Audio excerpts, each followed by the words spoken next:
Alors, combien ça nous a coûté? Très clairement, ça ne nous a pas coûté grand-chose, parce que les appartements, nous les avions. Nous avons fait les rénovations par nos services techniques, qui de toute façon sont employés du CCAS. Hein.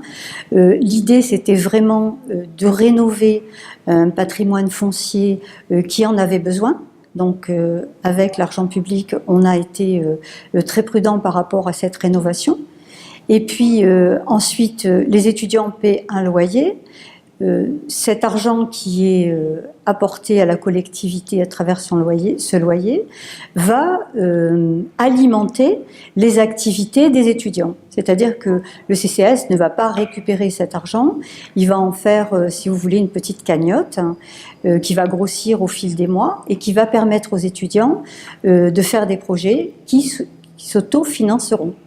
Donc tout ça, ça a été pensé de cette façon-là.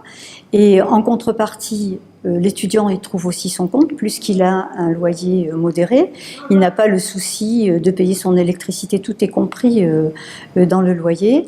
Et la possibilité de se retrouver aussi quelque part un petit peu en famille auprès des aînés. Donc je pense que c'est un projet qui peut être vu dans tous les sens.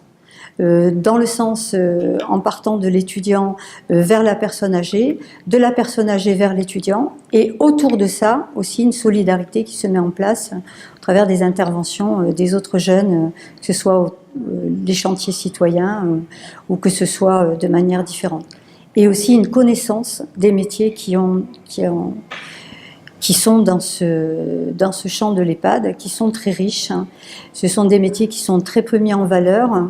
Et je le regrette parce que ce sont des métiers formidables et dont tout le monde a besoin. Et surtout, ce sont des métiers qui travaillent sur l'humain.